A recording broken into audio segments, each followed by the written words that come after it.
Assalamualaikum warahmatullahi wabarakatuh. Menghilang hingga diculik. Inilah kisah dakwah Rasulullah Shallallahu Alaihi Wasallam di kalangan jin. Rasulullah Shallallahu Alaihi Wasallam diutus untuk seluruh alam, tak hanya mendakwahi manusia, namun juga kepada jin yang gaib. Rasulullah dapat melihat mereka, namun tak sedikit pun beliau dilanda rasa takut. Padahal para sahabat begitu khawatir pada keselamatan Rasulullah Shallallahu Alaihi Wasallam. Acap kali beliau Shallallahu Alaihi Wasallam pergi berdakwah di kalangan jin. Dan berikut ini beberapa kisah Rasulullah yang berdakwah di kalangan bangsa jin. Suatu hari para jin berdatangan kepada Rasulullah. Mereka berombongan dalam jumlah yang banyak. Itu terjadi tak lama setelah peristiwa adanya jin yang mendengar Al-Quran dari lisan sang Nabi. Jin tersebut beriman dan mengabarkan kepada kaumnya tentang Rasulullah Shallallahu Alaihi Wasallam dan Kitabullah.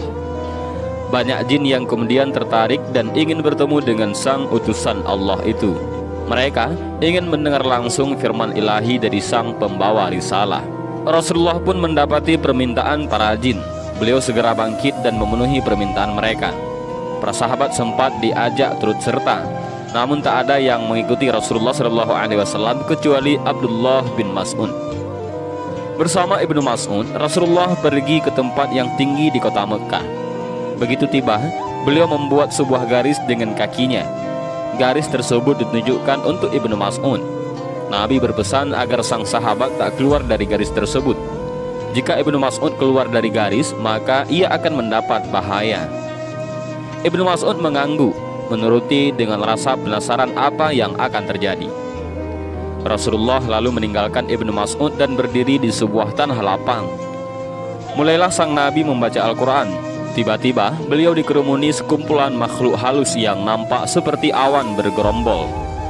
Jumlah makhluk itu sangat banyak hingga menghalangi pandangan Ibnu Mas'ud. Sang sahabat begitu khawatir karena tak dapat melihat Rasulullah Shallallahu Alaihi Wasallam. Ibnu Mas'ud pun tak dapat mendengar suara Rasulullah Shallallahu Alaihi Wasallam hingga ia sangat mengkhawatirkan keselamatan Nabi. Namun ia tak tahu apa yang harus dilakukan.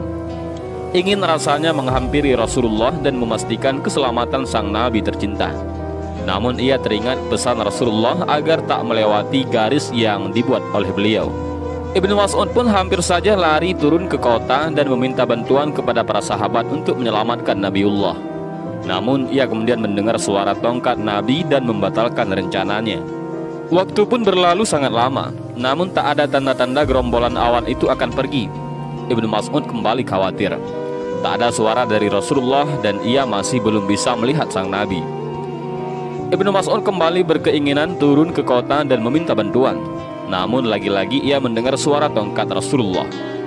Demikian berkali-kali Ibnu Mas'ud ingin meminta bantuan, namun membatalkannya karena mendengar suara tongkat Nabi yang dipahami sebagai isyarat agar para jin duduk dan mendengarkan. Setelah menunggu dalam waktu yang lama, Ibnu Mas'ud pun melihat sekelompok jin yang hanya nampak seperti awan bergerombol itu mulai pergi. Namun masih ada beberapa kelompok kecil yang tinggal di sisi Nabi. Hingga malam berlalu dan fajar pun menyingsing. Kelompok kecil itu pun pergi meninggalkan Rasulullah. Majelis Rasulullah yang dihadiri para jin itu pun usai. Nabiullah mendatangi Ibnu Mas'ud seraya bertanya, "Apakah kamu tertidur?" "Tidak, wahai Rasulullah," jawab Ibnu Mas'ud. Lega akhirnya dapat melihat Nabi tercinta. "Dan sesungguhnya berkali-kali saya ingin meminta bantuan kepada orang-orang, tetapi saya mendengarmu memberikan isyarat dengan suara tongkat kepada jin-jin itu agar mereka duduk," kata Ibnu Mas'ud. Ternyata keputusan dan kesabaran Ibnu Mas'ud untuk tetap diam sangatlah tepat. Pasalnya Rasulullah bersabda, "Bila engkau keluar dari garis itu, aku tidak bisa menjamin engkau selamat dari sambaran sebahagian mereka." Di hari yang berbeda, pengalaman serupa juga terjadi. Namun kali ini seluruh sahabat dibuat gempar. Mereka mencari-cari Rasulullah, namun tak ada yang tahu keberadaan beliau. Seluruh isi kota telah dijelajahi, namun tak ada yang berhasil menemukan Rasulullah. Rasulullah telah diculik, Rasulullah telah diculik. Demikian kehebohan atas dugaan menghilangnya Rasulullah. Para sahabat dibuat khawatir dengan mencari-cari sang uswatun hasanah itu. Waktu terus berlalu, namun tak ada seorang pun yang tahu ataupun menemukan keberadaan beliau. Saat itu, para sahabat sangat panik hingga suasana gaduh dan sangat mencekam. Semua sahabat merasa khawatir akan keselamatan Nabi. Namun malam berlalu dengan hasil nihil. Hingga masuklah waktu subuh. Para sahabat melihat Rasulullah datang dari arah Gua Hira. Mereka pun bergegas menuju Rasulullah dan bertanya, "Kami kehilangan engkau, wahai Rasulullah. Kami mencari-cari engkau di seluruh pelosok kota dan lembah. Namun kami tak menemukanmu, hingga malam ini menjadi malam yang sangat mencekam bagi kami." Rasulullah pun menjawab rasa penasaran dan kekhawatiran para sahabat itu.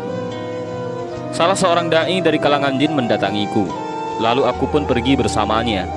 Kemudian aku membacakan Al-Quran kepada mereka." Rasulullah pun menunjukkan jejak dan bekas tempat duduk jin muslim tersebut. Betapa Rasulullah SAW sangat pemberani. Seorang diri beliau menghadapi kaum jin dan berdakwah kepada mereka. Betapa Rasulullah pula sangat penyabar. Beliau menuntun para jin tersebut hingga mereka menjadi muslim, bahkan menjadi jin yang saleh. Sebagaimana manusia, kalangan jin pula terbagi atas jin yang beriman dan yang tidak beriman. Mereka para jin yang beriman memilih jalan yang lurus dan taat kepada Allah dan mengikuti petunjuk Rasulullah SAW. Mereka enggan mengganggu manusia sebagaimana jin yang tidak beriman. Mereka pula enggan membantu tukang ramal untuk mencari tahu hal-hal yang gaib. Para jin saleh tidaklah melakukan perkara-perkara menyimpang sebagaimana yang diajarkan Rasulullah. Dan kelak mereka pun akan mendapat balasan surga sebagaimana yang Allah janjikan untuk kaum yang beriman lagi yang saleh. Dan inilah sedikit kisah tentang dakwahnya Rasulullah SAW di kalangan jin. Mudah-mudahan kisah singkat ini bermanfaat. Wallahu a'lam bishawab. Assalamualaikum warahmatullahi wabarakatuh.